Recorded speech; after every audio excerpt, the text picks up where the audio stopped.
He's getting older.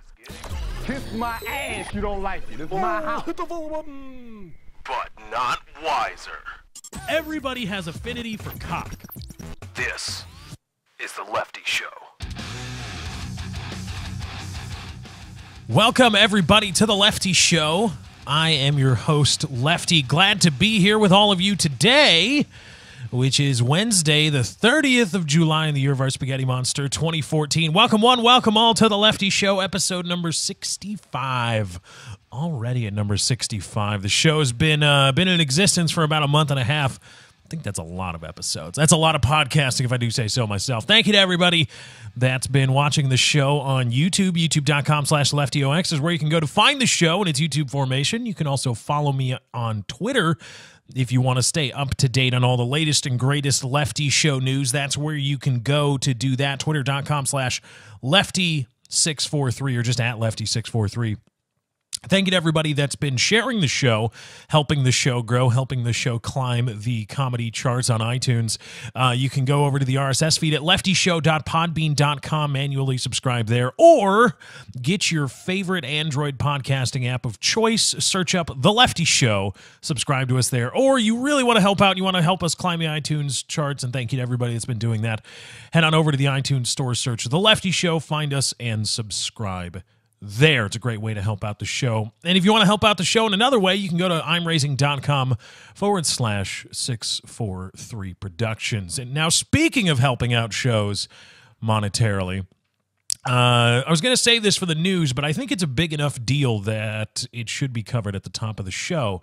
For those of you that don't know, this show largely inspired by my discovery of the Adam Carolla show, one of the largest, most downloaded podcasts ever, and listening to the style and form of the show presented by Adam Carolla inspired me to start this show. After dabbling in podcasting and other ventures, it inspired me to start this show, and has been actually keeping me going and keeping me interested in podcasting and broadcasting in general. And Adam Carolla has been leading the fight, one of, I believe, 3 people. Now, this isn't about me. It's not just about Adam Carolla. This is about podcasting. This is about the ability of anybody, you, me, anybody that wants to start a podcast can start a podcast. And that's one of the greatest things about podcasting. That's one of the great things about YouTube, is that ideally, in a vacuum, it's a meritocracy. You don't have to go get coffee for 6 years before you get in front of a hot microphone on a 50,000-watt blowtorch terrestrial radio station. You don't have to have 1 million Twitter followers before you can get a show on Sirius XM.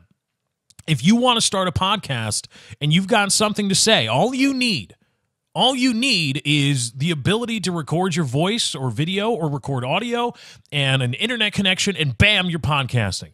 All you need to do if you want to be a YouTuber is you need video or audio, some editing software, and an internet connection, and bam, you're a YouTuber.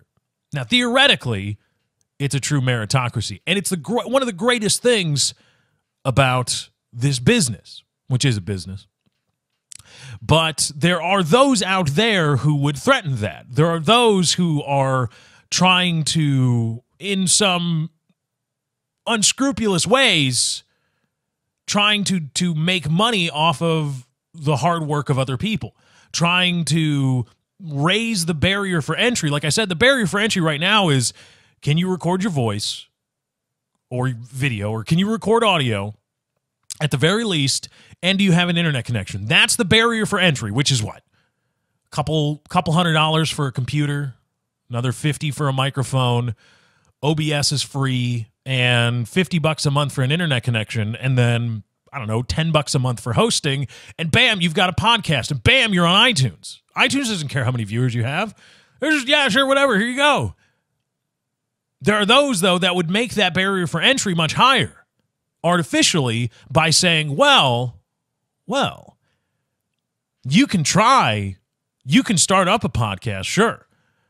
But if you're going to do it in this way, if you are going to create episodic audio content, or some kind of playlist of your episodic audio or video content, you're infringing upon our patent bit there, big fella, big stroker. Hey there, big stroker. And they'd come after you for money. They want money from you. And they'll say, hey, well, you can do it. It's the shrug of a used car salesman. I could let it go out the door for another $5,000. Or I could let it out the door if you got the undercarriage treatment. If you bought that, I'd let it go at $15,500. It's that kind of dismissive, plausibly deniable, well, I mean, you could try, but technically, you owe us money because you are infringing on our patent. Personal Audio LLC are the, quote, patent trolls' intent on trying to make podcasting a much harder business. They want to insert themselves as leeches on everybody. It's not just Adam Carolla who's fighting this. It's not just the How Stuff Works podcast that's fighting this. It's everybody.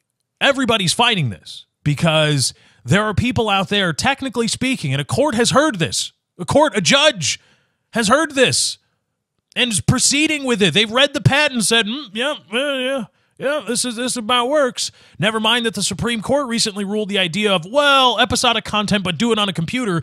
Do it on a computer, quote, do it on a computer type patents are not enforceable. Despite that, a judge in East Texas has looked at all this and said, yeah, let's go. Yeah, let's do it. Let's bring everybody out here. Let's hold court in this little podunk town in East Texas. Not a lot going on in East Texas, I'm guessing, except maybe steers and queers. Right? That's the line, isn't it? It's steers and queers. Only steers and queers. Damn it, pal. And that's what they're trying to do. And so if Adam Carolla goes down, if the How Stuff Works podcast, and there's another podcast, I believe, I forget the name at the time, if they go down, everybody's open to going down too. I'm open to it. If you want to start a podcast, you're open to it as well. And there's a story here on Ars Technica about the podcasting patent troll. We tried to drop lawsuit against Adam Carolla, but Carolla isn't letting them. Adam Carolla is continuing the fight, trying to invalidate the patent that Personal Audio LLC claims they have, and the same patent they claim gives them the right to demand royalties, to demand a percentage of money made from podcasting.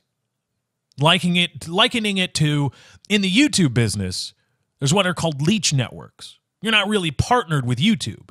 You're not even really partnered with, say, Fullscreen, Machinima. Well, no, Machinima's not a leech network. There's a few others around there. But the big networks subcontract other networks, and they say, we can partner people. We are given the power by YouTube to partner people, but we are transferring that to you in a limited capacity to go out and partner small channels. And the money is made not in partnering big channels. The money is made in partnering a lot of little channels. Because if you partner, say, 200 little channels that generate 10,000 views a month, if you do that, you've got you are collectively generating 2 million views a month, which for you is good. So if the patent troll wins and says, I own you, I demand royalties from you, it's not the money is not going to be made necessarily from Joe Rogan, Adam Carolla, the likes, the Yogs Cast and the Nerdist podcast. The bulk of the money is going to be made from everybody down the line. Everybody, because Adam Carolla, the Joe Rogans, they can fight that. I can't. And so what am I going to do? Am I going to shut down my podcast, or am I going to pay them whatever they demand? If it's reasonable, what do you want? You want 10%? Fine. Here you go. And that's what a lot of people are going to say. So it's a very dangerous thing that's going on here. And Adam Carolla is now pursuing a legal course of action to try to invalidate the patent they say that Personal Audio LLC has. So here's what we are going to do. Here's what the Lefty Show is going to do for you, or for everybody, for myself, for every podcaster, and specifically in this case, Adam Carolla. Here's what I want you to do. There's a link in the description. I want you to go to adamcarolla.com. Now, you'll get something out of this too, and you get to spend money. You get to spend money, help people, and you get stuff. That's the trifecta of awesomeness. Usually, you have to pick two of those. Usually, it's either you spend money and get stuff, or you spend money and help people, or you get stuff and you help people. I don't know how that one works, but suffice it to say let's say that's how it works. You usually have to only do two of those three. Now you get all three, and you get stuff. So you go to adamcarolla.com. There's a link in the description. On the right side of the page, I believe the newspaper term is above the fold. I don't know what the website term is, but there is a big bold header on the right side, or it's not a header, it's on the banner, having to do with saying shop Amazon and help save podcasting. I do not have an Amazon click-through link, but Adam Carolla does. So you go to Adam Carolla. I want everybody right now, stop the recording. Stop it. Well, no, just wait. No, don't stop it yet. Don't stop it yet. No. I have to explain it to you. Don't stop it yet. But scroll down to the description on YouTube or open up in your browser if you're on your mobile device. Go to adamcarolla.com and find the Amazon click-through link. Click through that and buy yourself something from Amazon. You've wanted something from Amazon. You're about to buy something, a big-ticket item on Amazon. So go to adamcarolla.com now. Click on that Amazon click-through link and buy yourself whatever it is you wanted to buy, and know that part of the proceeds from that purchase will help fight the patent troll, will help Adam Carolla and his probably gobs of attorneys try to invalidate this bullshit patent. This, well, if you create episodic content and you do it on a computer or do it on the internet, that's ours. Help him invalidate that, so that I, somewhere down the line, don't have to fight too, because I don't have the money to fight.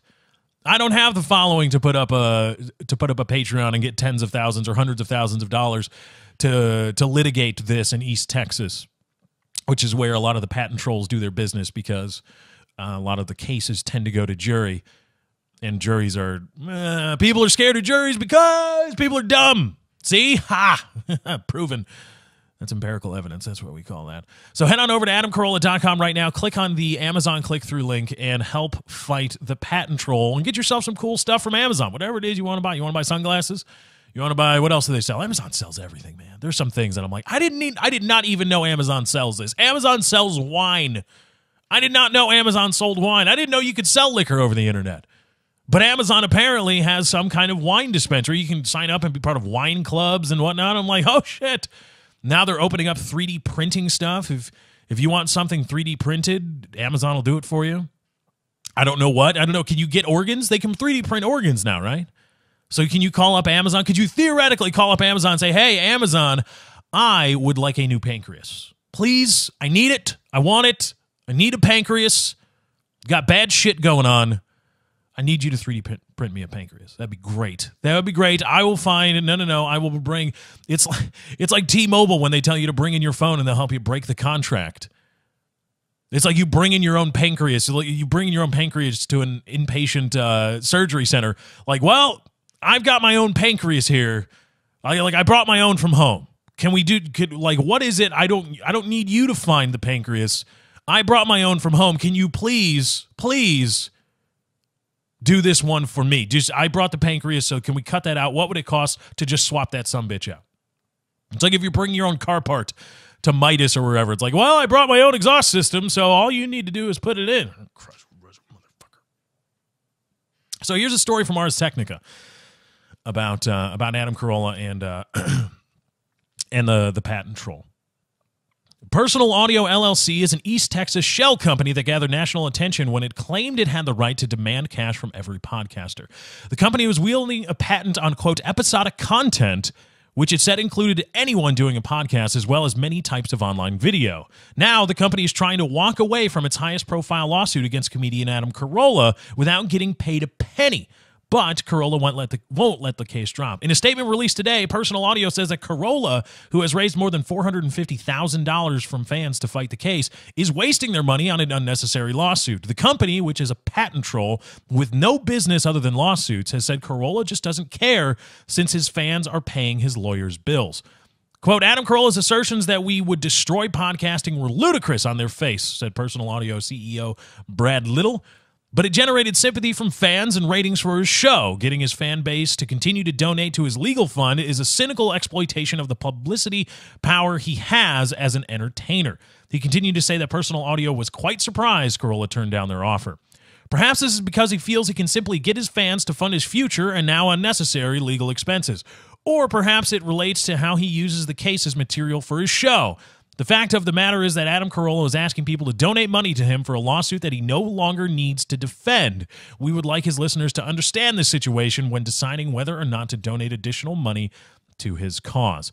According to Personal Audio, they've lost interest in suing podcasters because the podcasters, even one of them Adam's Carolla size, just don't make enough money for it to care. Personal Audio was under the assumption that Carolla, the self-proclaimed largest podcaster in the world, as well as certain other podcasters, were making significant money from infringing Personal Audio's patents, stated the company. After the parties completed discovery, however, it became clear this was not the case. Personal Audio says it has a patent covering playlists. The patent is owned by Jim Logan and related parties. Logan is described as an inventor and entrepreneur who founded a company in 1996 to create an internet media player. Logan's company failed, but nearly 2 decades later, his patents live on. Personal Audio has already dropped its lawsuits against 2 other podcasting defendants from the case, TogiNet and How Stuff Works, apparently without getting paid anything. The cases were dropped without prejudice, which means they could be refiled. A refiling against the same defendants isn't likely, though, since Personal Audio has already slogged through initial stages of the lawsuit. So here's what the deal is. Or we'll continue on later in the article as we drop down a bit. In response, Carolla sent ours a statement saying he'll continue to pursue counterclaims against Personal Audio, seeking to invalidate the patent, quote, so that Personal Audio cannot sue other podcasters for infringement of U.S. Patent 8,112,504. Lotzi, Carolla's company has already incurred hundreds of thousands in fees and expenses to defend itself against the Personal Audio patents. The statement from Carolla also says that court orders prevent Lotzi and Adam from discussing the matter in further detail. A spokesperson wouldn't say what those court orders were. A review of the case docket doesn't show any court order that would prevent Carolla from responding to Personal Audio's main accusation, which is that he's essentially wasting his donors' money. But he's not wasting the donors' money. Here's the thing. Here's what Personal Audio LLC is trying to do. They made a gamble. They went after their biggest and baddest, what they believe to be the biggest and baddest sheep in the flock. They wanted to go after that one and get him. That was Adam Carolla in his podcast and say, hey, you owe us money because you're infringing on our patent, supposedly. And Carolla said, all right, let's do it. Let's go. I mean, I'll put up my money and I'm going to take donations to fight this because it's fucking bullshit. And I'm going to take money and we're going to fight this. Let's go. And Personal Audio said, wait a minute. Hold on. What are you doing here? What is this? No. Oh, shit, you're fighting this. No. Don't fight this. Oh, my goodness. Stop fighting. Please stop fighting. Oh, shit, fuck it. We're out. We'll drop the lawsuit. The reason they're trying to paint Carolla as being unnecessary and wasteful with donator money is because they don't want him to invalidate the patent. Because if a court gets a hold of the patent and they look at it and say, wait a minute, this is essentially just do it on the internet or do it with a computer, and this is bullshit. You can't go around patenting these things and enforcing these patents. This is wrong. Personal Audio LLC knows that if that happens, their lawsuits, their current pending lawsuits against ABC, NBC, and CBS, which is also mentioned later in the Ars Technica article, would probably also be invalidated. So it became in their best interests to drop their lawsuits against Adam Carolla and against How Stuff Works and against all the other podcasters because they realized, oh shit, these people aren't going down without a fight. And we want the chance to bide our time, recoup for round 2, so that when we come back, we know what to do, we know what to argue, and we know how to win. Because a decision now, if the decision breaks bad for us now, it's done. It's just over. So we break away now, we go back to our respective corners, and we try to regroup. We find another way we find another avenue to try to enforce this bullshit patent that we bought from a bankrupt company. And it's It's the worst kind of scheming, almost thievery, because it's bullshit. It's bullshit, and it's not reasonable. The whole thing isn't reasonable. Listeners of the show regularly know my affinity for reasonable. You know that I'm a big fan of, well, you know, you want to do this, you want to do that, or you want this and I want that, and so let's try to be reasonable. Or you're going to do this to me, I want to make sure that it is reasonable.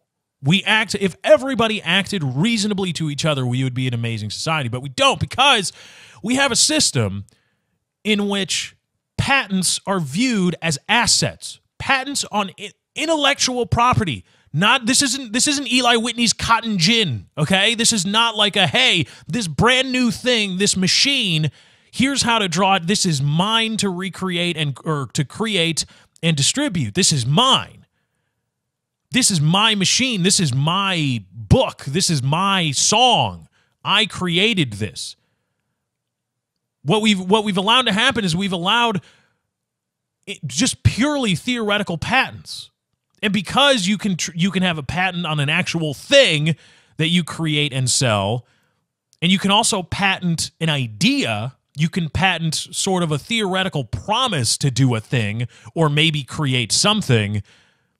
And because you can treat the physical thing as an asset, now you can treat your patent on a fucking idea as a thing.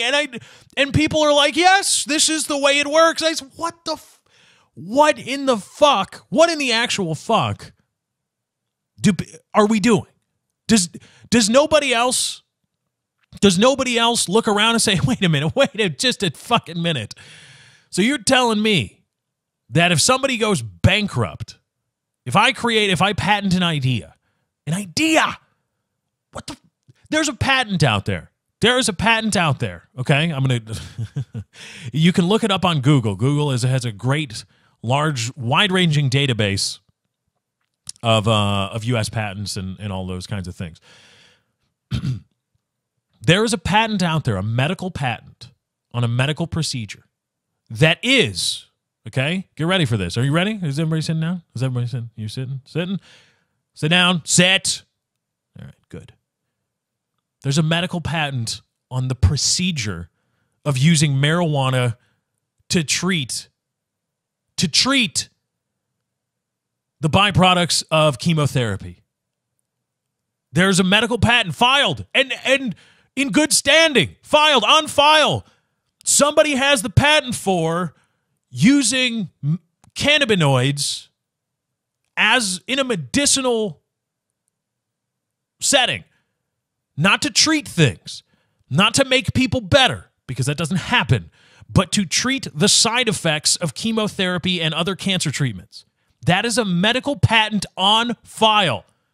Somebody somewhere has patented the idea of using medicinal marijuana to quell the side effects of chemotherapy and other cancer treatments. That's on file. Somebody somewhere in a state that legalizes medical marijuana, there's going to be a doctor or a group of doctors, an HMO, or probably a hospital that's going to get sued by some company in East Texas. Oh my goodness. Just so weird how that happens, isn't it? That they all just happen to be in East Texas? My God. Somebody's going to get sued for infringing on a patent because they're using cannabinoids to conquer the side effects of cancer treatment, of chemotherapy and whatever else. That's our system. That's our system of we protect you, we protect the ideas of big business or whatever else forever and ever and ever. Because Mickey Mouse is, I believe, 4 or 5 years away from being in the public domain. And Disney is scrambling. Disney should have been in the Mickey Mouse should have been in the public domain in the 90s. Mickey Mouse was created in the 1930s. Mickey Mouse in the 1930s. Now it's the life of the author of the thing plus 50 years, plus 75 years, plus, oh my goodness, we are on our way to indefinite patents. We are on our way to just bastardizing and sullying a system that was originally intended to spur innovation. The idea was we are going to incentivize you to innovate because when you do innovate, we are going to protect you. However, we are not going to protect you forever, which is why there's such things as fair use and why originally the patents would expire after, I believe, 50 years, or it lasted the life of the author. That was the original idea. We're going to incentivize you, and you'll say, hey, you create something really good. And they go, yeah, I created something really good. And you say, yeah, great. All right, we're going to protect you. The federal government is going to protect you. And your patent, your intellectual property, your whatever else, we are going to protect you because you went out and did something, you went out and created something, or you went out and applied yourself, and you made something that we all think might be really cool. So we'll protect you for a bit. That is your down payment on what you did, on your upfront, on your on-spec creation of this idea or this thing. And we'll protect you. And we will allow you to make money, but not forever. And it'll stop. And then if you want to continue making money, you're going to have to innovate again. You're going to have to do something worthy of our protection. And that was a reasonable system. If people were just reasonable, that system would work. It would work 95% of the time. There would still be people who get screwed. You would still see stuff once in a while like Eli Whitney, the original idea behind intellectual property rights and protecting patents and all these things. That was one of the things because he got screwed. He had the greatest idea, and he was like, yeah, and he took it around like, let me sell this to you. Oh, my God, I made it. And farmers on the plantation looked at us and said, oh, boy, that's a damn mighty fine machine you got yourself there. How's that sumbitch work? Praise be to Dale. How's that work? And he took it apart and he showed him. He's like, look at how great this idea is. Oh, yeah. I'll tell you what, boy, that is a great, great idea. That is a fantastic idea. Sorry, not in the market for it right now. Just not going to do it. Sorry, don't have the money. It's not worth it to me. Eli Whitney walked away. Then he found out later, that same guy, when he took it apart, or however figured it out, somebody bought one, took it apart, reverse engineered it, and now they're making their own. And Eli Whitney said, oh, I want that. I want that. Give me that. Give me some of that. That's mine. And they say, it's not. I did this on myself. I know what you talking about. You got any proof? You got anything? He got screwed. There will still be that. But if it was simply the original conceived reasonable system, we incentivize you to innovate, and then we will protect you for a limited amount of time. And then once that's over, it's in the public domain. And if you want to continue to make money from that or from your abilities, you have to innovate again. You should not. It's a travesty that all you have to do is create one hit song or one hit album, and you are set for the rest of your life. You have generational wealth in America if you're some shitty band from the 80s that made a pop song that people love to dance to for a while. Like, oh, yeah, I love this. I love it. I love it. I love it. Yeah. And then you went away. You made maybe a couple more albums, but they sucked because you suck. You're not really a good musical artist. You just got a beat, or you bought a beat, or had a songwriter come in, and they wrote you a nice song, and you paid them a lump sum, and they went about their business. And now you've got a hit song. Yeah. Wake me up before you go. Don't leave me hanging on like a yo-yo. You got that. You're like, oh, yeah, money. You never have to innovate again. Never. That song, not in your lifetime or your children's lifetime, will ever be able to be replicated without you or your estate getting money. That's a travesty in America. And we've allowed it to get to a point where if you create a patent, if you just say, well, this, that, and the other thing, do it on the internet. You submit it for a patent, somebody says, boom, boom, yes, here you go. Now your company fails because you're not really an innovator, you're not an inventor, and you're a shitty businessman. And so now your company's failing. You can sell, and you can satisfy debts with patents. Here you go. You own this now. Now it's yours. Now, Personal Audio LLC, more than 15 years ago, this patent was filed by nobody associated with Personal Audio LLC. They bought it from a guy who was going bankrupt or who had no money, and they said, hey, we'll give you whatever, a couple $100,000, $50,000 for your patent. And the guy ascribed to Personal Audio LLC an idea. And now they're using it to go around and start beating people over their fucking heads trying to demand money from people. That's the travesty of international or intellectual property rights in America, because all of a sudden, somebody who does nothing, somebody who has created nothing, even the guy who originally filed the patent, never mind the patent trolls, even the guy who originally filed the patent, who did fucking nothing but say, do it on the internet,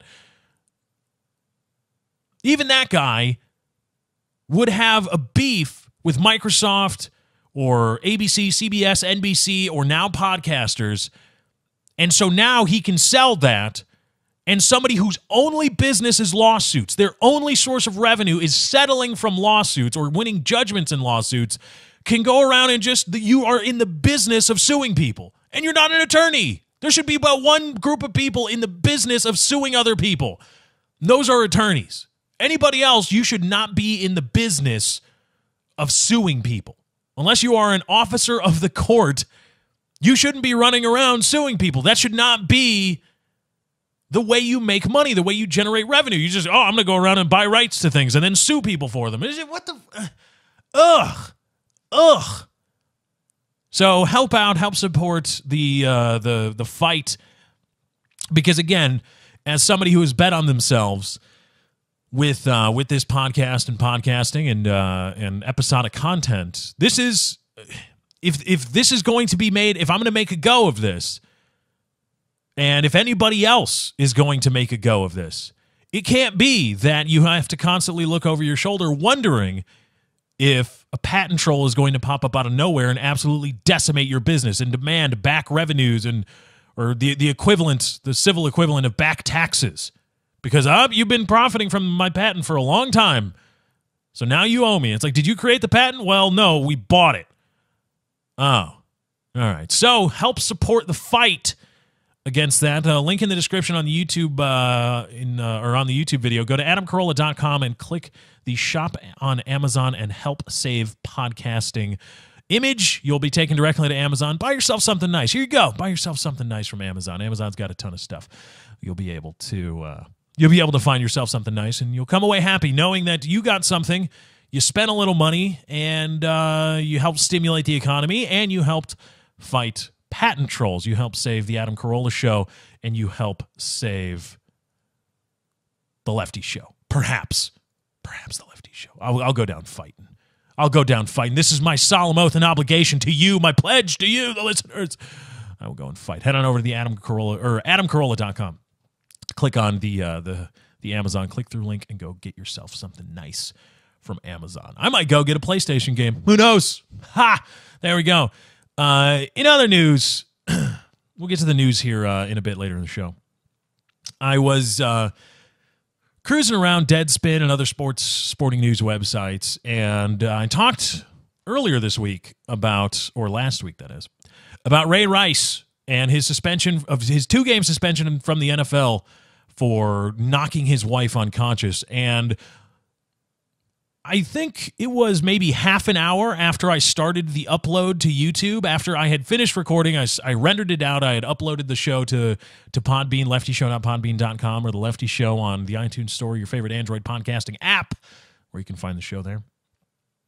I'd uploaded it to YouTube, and then Stephen H. Smith of ESPN infamy, not fame, infamy, was going off about, in his hot sports takes, about Ray Rice and what happened, and is the punishment worthy? And have you ever had it where you don't like it, you hate it, in fact, but somebody, perhaps you have that relationship with this show, but somebody you genuinely think is an ass backwards, pants on head, retarded moron says something that you feel like, fucking A, I kind of have to defend him there.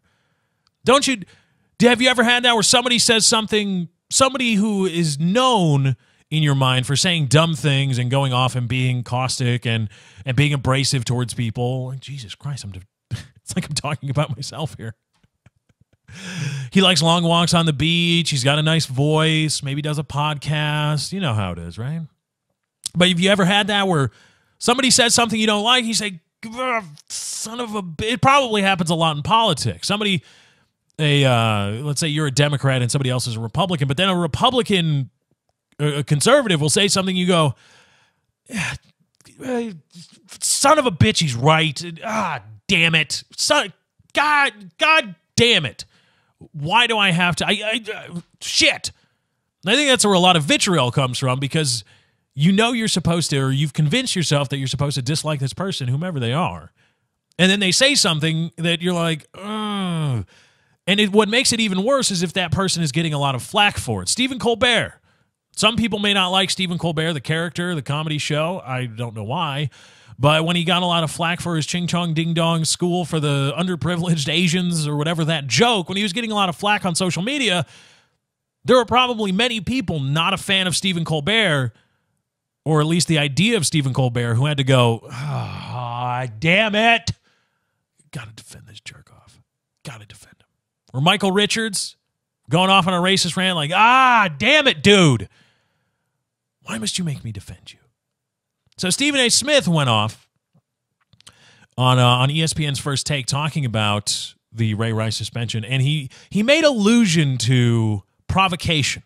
He made allusion to, when talking about Ray Rice and that fateful night in Atlantic City elevator, and later the hotel lobby, when he was dragging her lifeless body about.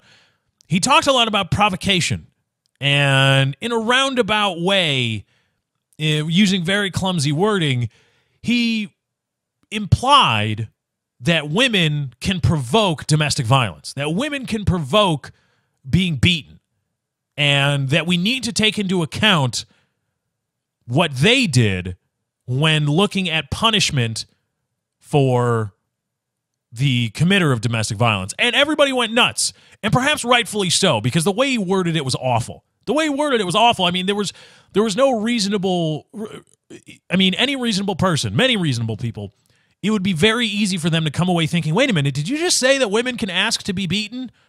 And what? And it came off very easily as victim shaming, and very clumsy wording, very poorly worded. Later, in clarification, Stephen A. Smith, whom I'm just not at all a fan of, not a fan of First Take, not even a fan of ESPN in general, but Stephen A. Smith said, well, I was trying to talk about, we don't know what happened in that elevator. We don't know if Ray Rice's then fiance, later on the day before the indictment was handed down, Ray Rice's fiance to be wife, we don't know if she hit him or anything. And you have to talk about, if you're talking about punishing Ray Rice, you have to talk about what happened before that. And it was very clear that he was trying to make the case that, well, if she hit him, she shouldn't be surprised that he hit back. And that, I think, despite not liking Stephen A. Smith, despite not liking what Ray Rice did at all, despite not liking ESPN, despite thinking the NFL punishment is too lenient, I think, and despite thinking that if there really was a case to be made, the prosecutor should have made it, and some blame does fall on the victim for not cooperating with the investigation, if we assume that's what happened. But I have to say, if that's what Stephen A. Smith was trying to say, I go, yeah, how about a little accountability? So what that he's an NFL athlete? So what? If we're not talking about asking to be punched in the face. We're not talking about asking to be raped. We're talking about, if you punch somebody, if you hit somebody, if you assault somebody, you spit on them, you do anything like that, don't be scared, or don't be surprised when they punch you back. Don't be surprised when they respond with a similar assault. You can't be like, oh my God, look at what he did. Oh, Jesus Christ, how dare he? If Ray Rice was slapped in the face and he punched his fiance back, you can look at him and say, what are you doing? Like, you got slapped and you punched back in the face? Fuck. But then you have to talk about it like, well, she fucking hit me, so I hit her back. What the hell? How about a little bit of accountability on that part? Now, that's assuming that there was some kind of assault or battery that preempted Ray Rice punching his fiancée in the face and knocking her unconscious. And if there was an assault or battery that occurred before it, I'm wondering why weren't charges pressed there? Which is not to say, oh my God, the travesty that, men can only commit assault on women. No, it's just, if it really happened, why wouldn't Ray Rice say, hey, well, no, she hit me, man. I was defending myself. How about a little bit of accountability? You can defend yourself. No matter it's a woman hitting a man, no matter it's a woman hitting an NFL athlete, defend yourself. And yes, to want to have the discussion, to want to know what happened before somebody got punched in the face. What did that person do? That's not at all wrong. How is that in any way wrong? Again, Stephen A. Smith worded it like a jackass and came off as saying women can ask to be beaten. And no.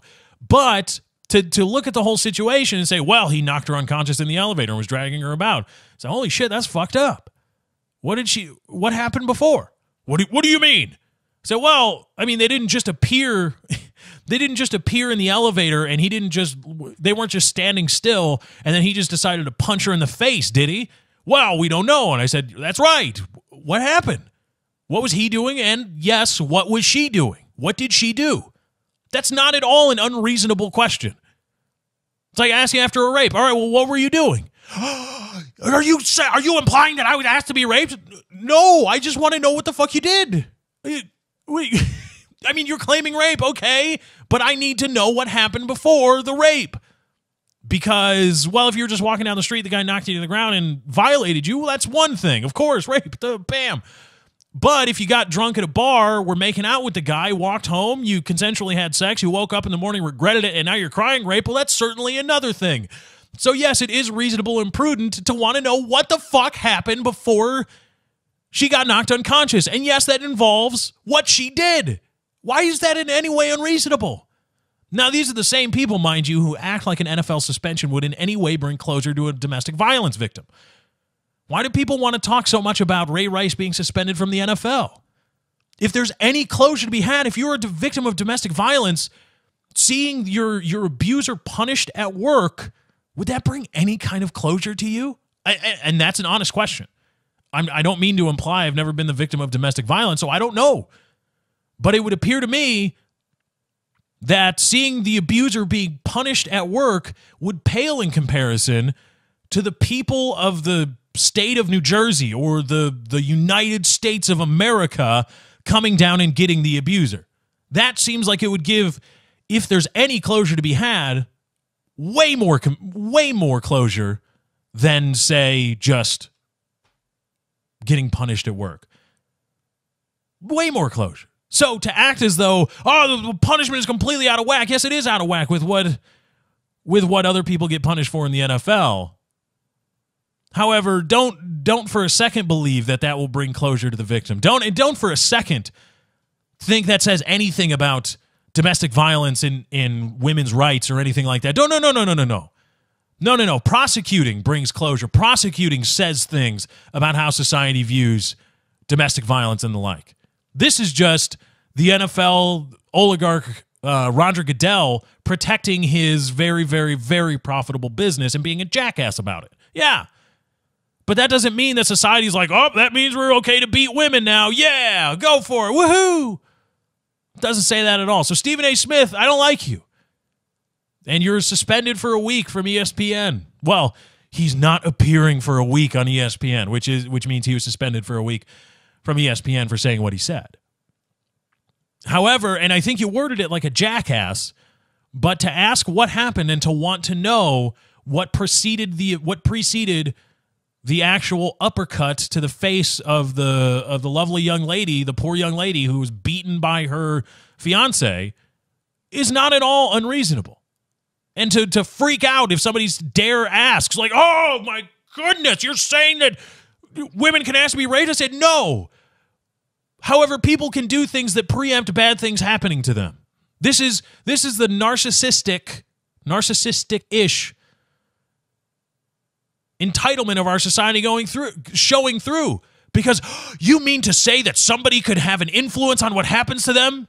How dare you? How dare you think that? Well, hold on a second. If I'm playing in traffic, if I'm playing human Frogger, analog Frogger in traffic, and I get hit by a car, am I suing the person? Like, oh my God, you hit me with your car. That would be exactly like that. I'm playing in traffic and I get hit by a car and I sue the person. Let's assume I live. I sue the person and I say, you hit me with your car. You were negligent. I'm entitled to damages. And they say, well, wait a minute. You were playing in this race. No. What happened before my initial contact with your front bumper or your front quarter panel? What happened initially preceding that incident is not of any consequence whatsoever. You hit me with your car. Yeah, but before, I don't want to hear about what happened before. You hit me with your car, I'm entitled to damages. But you were being completely unreasonable and negligent yourself. You're just being a jack. No. I don't want to hear it. I don't want to hear about what happened before. What I could have done to prevent this. What I did to put myself in the situation where I was, or what I did to perhaps provoke you into hitting me with your car. I don't want to hear about that. I want to pretend as though we just came into existence right at the point where you contacted me with your car, and that means I can sue you. What? Yes, people can have influence on things that happen to them, even good things and bad things. And to ask, well, wow, man, that happened to you. That's really bad, huh? Yeah, it's awful. That sucks. What'd you do? Excuse me, do you mean to imply that I had anything to do with my getting lung cancer? Well, I mean, yeah. Where did it come from? The doctors say it's from smoking cigarettes. I said, oh, well, who are you suing? I'm suing Philip Morris, those bastards. So did Philip Morris make you like those cigarettes? I don't want to talk about what happened before. I got cancer from cigarettes. It's Philip Morris's fault. Well, yeah, but I mean, you were the one that were ripping those butts. You were the one that were, stepping outside smoking a pack or 2 packs a day. That was you, not Philip Morris or not Lucky Strike. That was all you. You had a role in giving yourself lung cancer. Yeah, but they didn't tell me I would get lung cancer. Well, I mean, it's reasonable to assume that smoking cigarettes isn't good for you. Yeah, but they didn't tell me specifically. But you're the one that decided to do the thing that you knew in the back of your mind would not be good for you. Yeah, that's right. So why is that in any way Philip Morris's fault? Because go fuck yourself. Are you saying I had a role in giving myself lung cancer? Actually, yeah. I'm saying it's possible. Just like I'm saying, you know what?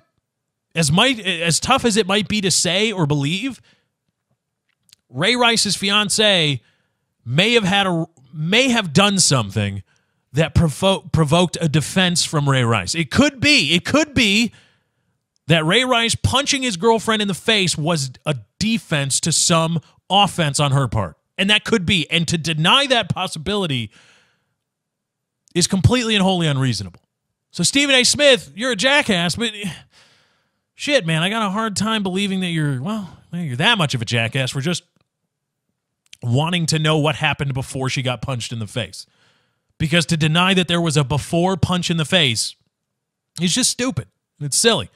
So let's do some news now that we're so late in the show. How do we like that?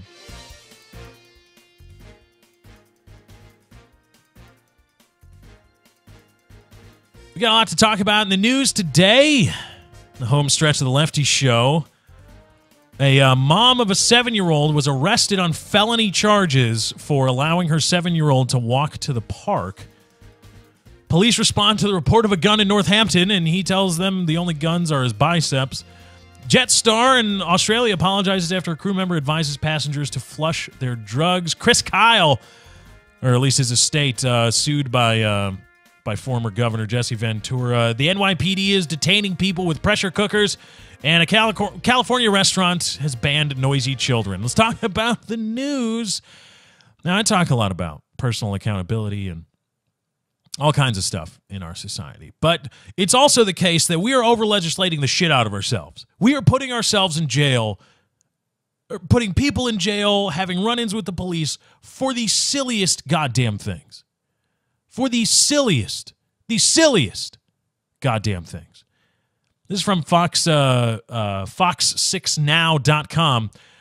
Port St. Lucie, Florida. A mom faces a charge of child neglect after she allowed her son to go to a park alone. She said he's old enough, but Port St. Lucie police disagree. Now she's fighting back. I'm totally dumbfounded by this whole situation, says Nicole Gainey. It began last Saturday afternoon when Gainey gave her son Dominic permission to walk from their house to Sportsman's Park. Honestly, didn't think I was doing anything wrong, says Gainey. I was letting him go to play. It's half a mile from their Port St. Lucie home. Dominic says it only takes him about 10 to 15 minutes to get there. During the walk, the 7-year-old passed a public school. Someone there asked him where his mom was. They asked me a couple of questions, and I got scared and ran off to the park, and they called the cops, says Dominic Gurisi.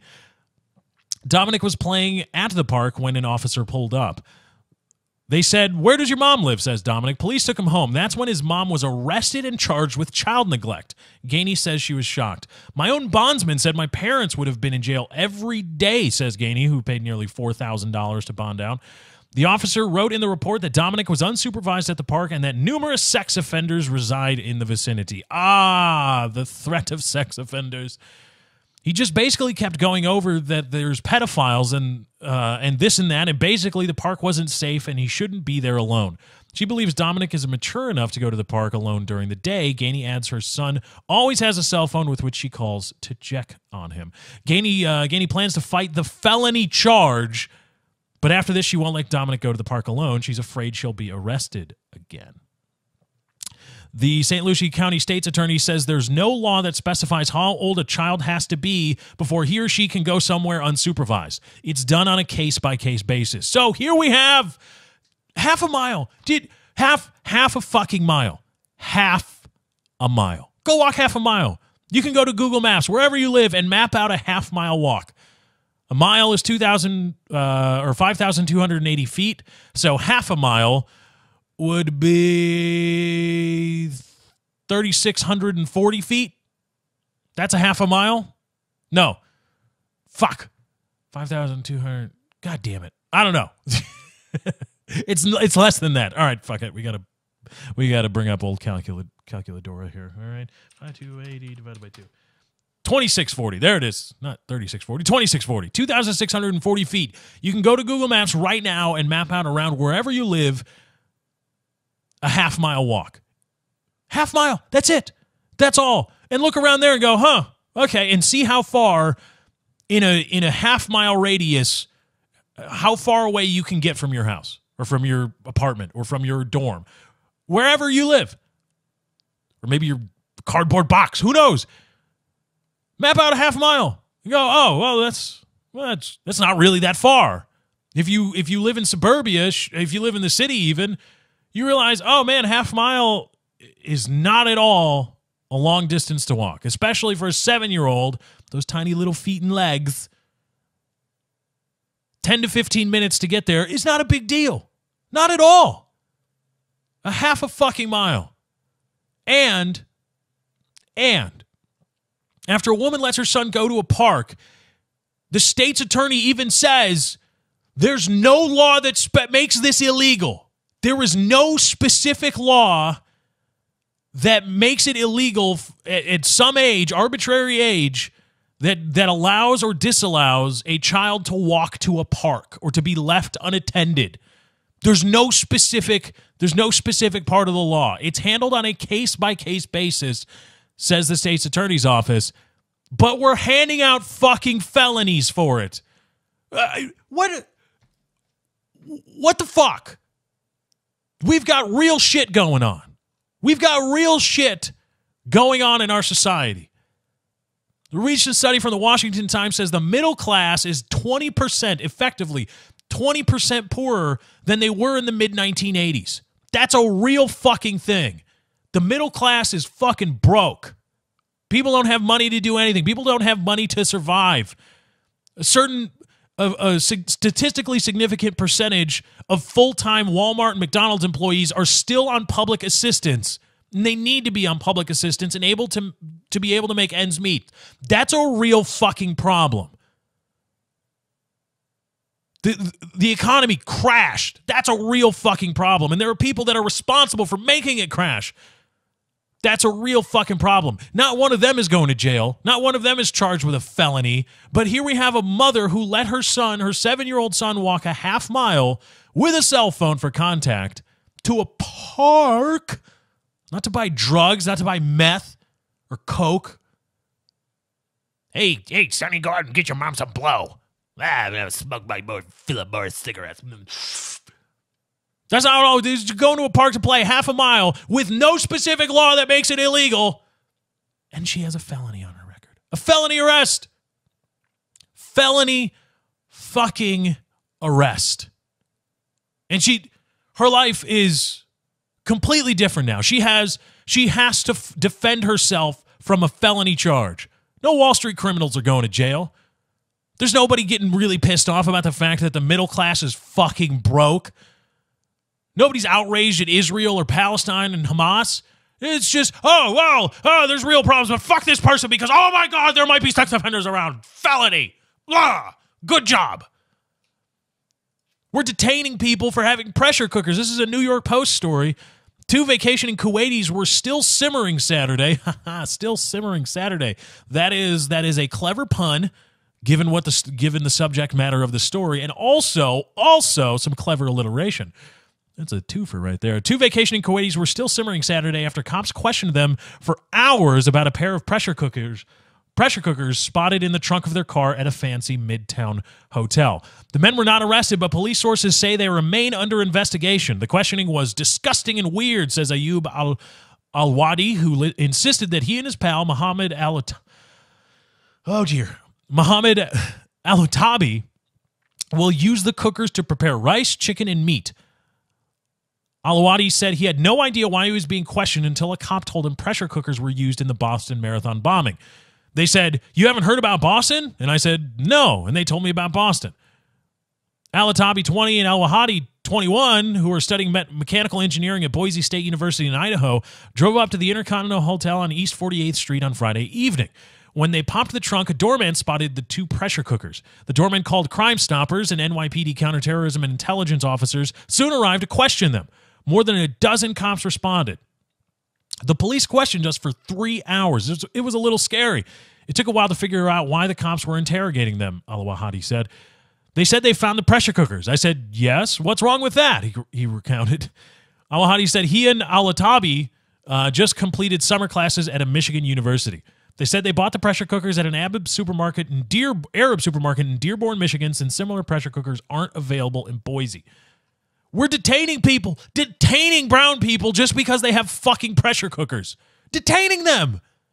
And charging housewives with felonies for letting 7-year-olds walk a half mile to a park, and you can't have a pressure cooker anymore. Otherwise, you're going to be detained for 3 fucking hours by the NYPD. And this is our society. And we just, oh my God, pressure cookers. Hey, the middle class is broke. Fuck you, there's no time for that. We need to, oh my God, pressure cookers. Did you see, what of the pressure cookers, man? What of them? Oh, you let your child walk half mile, felony. Blah. In some lighter news, here's how you talk to the fucking police right here. A Northampton man may have taken the phrase "suns out, guns out" too much to heart. City police were called to a North Maple Street home Monday afternoon, responding to a report of a man with a gun. When asked by police if he was in possession of any weapons, the resident responded that the only guns present were his biceps. The Daily Hampshire Gazette reports, then the man proceeded to flex his muscles for the officer. Of course, I want to see that. I want to see that YouTube video. That's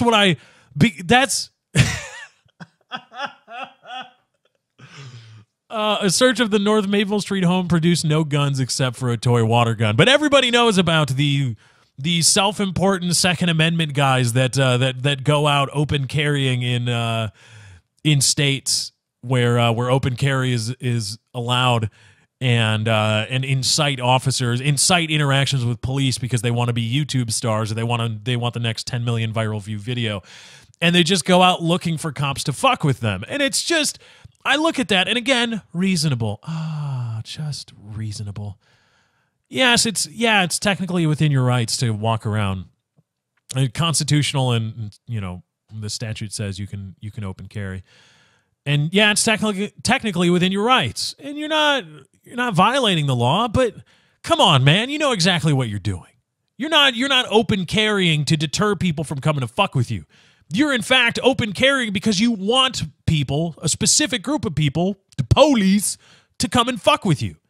You want them to spend police resources fucking with you so that you can put it on YouTube and be like, look at them taking my rights.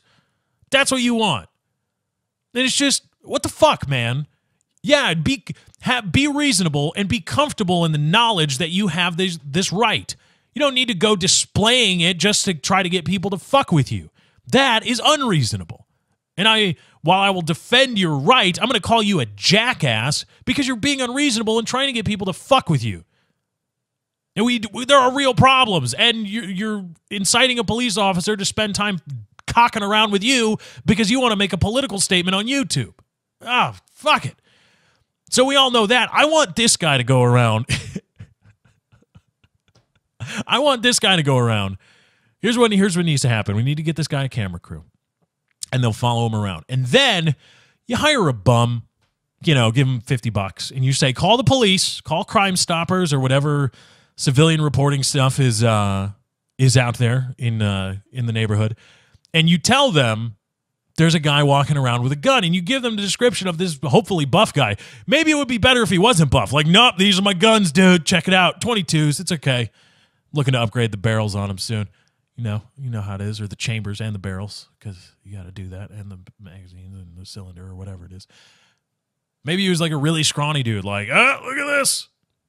And you need that guy to walk around with the camera crew when the police stop him. And I want to see that video on YouTube. When asked by police if he was in possession of any weapons, the resident responded that the only guns present were his biceps. Then the man proceeded to flex his muscles for the officers.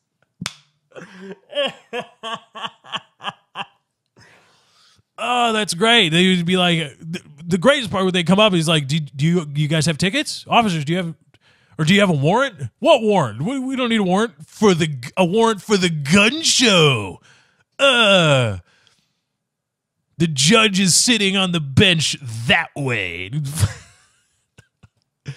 And in another news, as we wrap up the Lefty Show home stretch, Jetstar apologizes after crew member advises passengers to flush their drugs.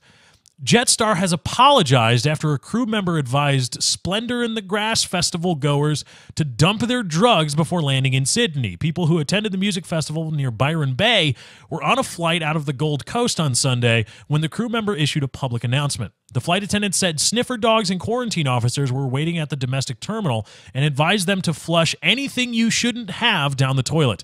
The announcement reportedly sparked a rush to the bathrooms. Jetstar says the staff member will be reprimanded. The airline says the staffer was complying with a requirement that airlines make quarantine announcements, but the crew member's words were poorly chosen and plainly at odds with the professional standards we'd expect from our team. Hold on just a minute. This guy was trying to save some bros from some hard times when they landed in Sydney. What's the big fucking deal? These should be happy customers. These should be people that want to fly your airline again. You should say, hey, we prevented you from having a drug charge on your record, because when you're attending a festival called Splendor in the Grass, people are getting fucking high. Somebody's getting fucking high. I mean, that's just a matter of course right there.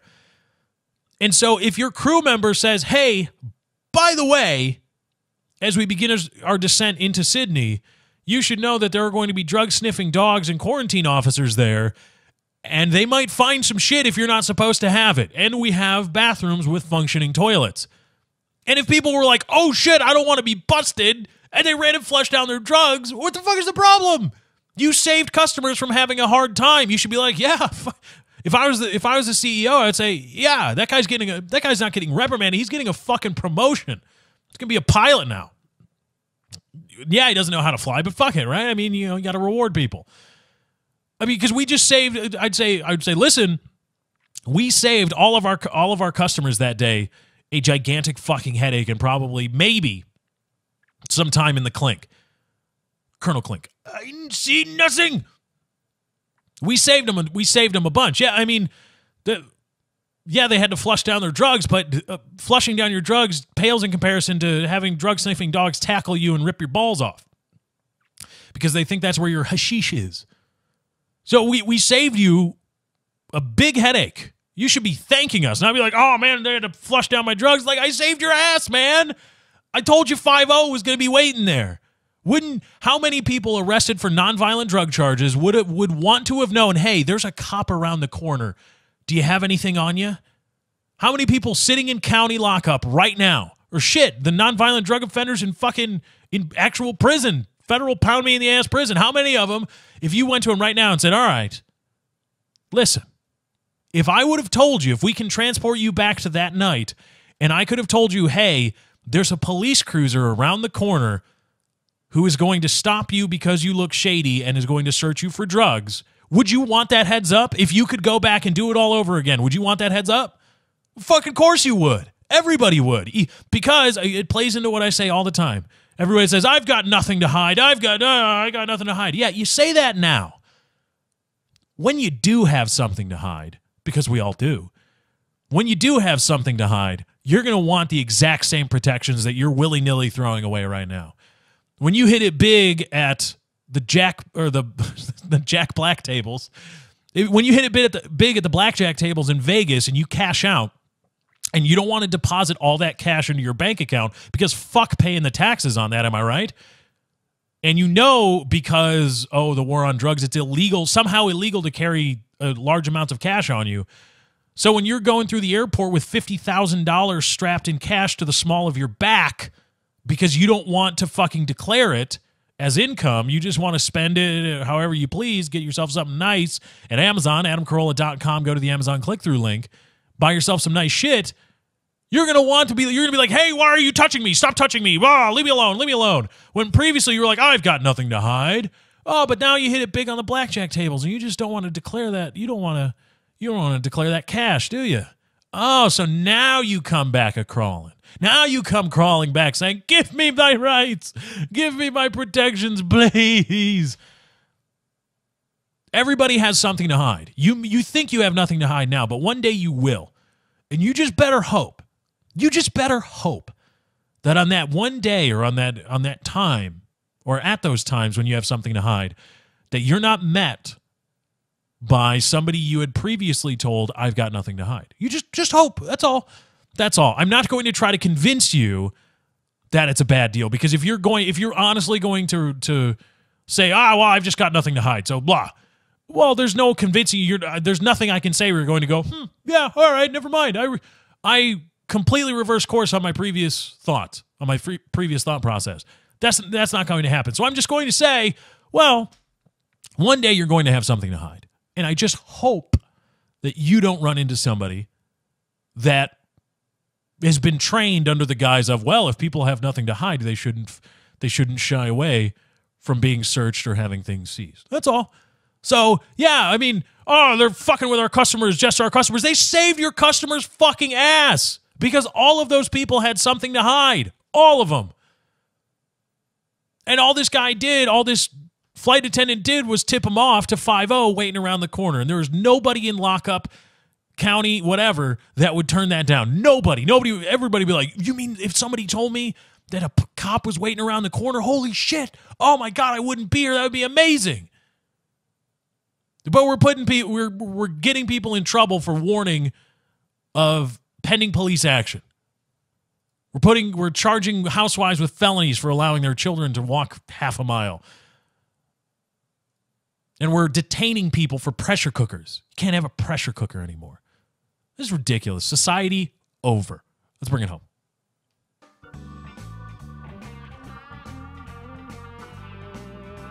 Another great edition of The Lefty Show. I thank you all for joining. I hope you had a great time listening. I had a great time putting on the show for all of you. Thank you to everybody for watching, liking, favoriting, subscribing on YouTube. YouTube.com/LeftyOX is where you find the show in its YouTube formation. Thank you to everybody for following me on Twitter. @Lefty643 is where you go to do that. And thank you, everyone that will share the show and help the show grow by sharing it with a friend, family, or coworker. Head on over to leftyshow.podbean.com if you want to find the RSS feed there, or go to your favorite Android podcasting app of choice, search The Lefty Show, or head on over to the iTunes store, search The Lefty Show. Be sure to subscribe there. Help us climb the iTunes comedy charts. You want to donate, imraising.com/643 Productions, where you can go do that. AdamCarolla.com, Amazon click-through link there for you. Help fight the patent troll. Anyway, guys, that's my time. I got to get out of here. Thank you for joining. I hope you enjoyed. I'll catch you next time. I'm out. Bye.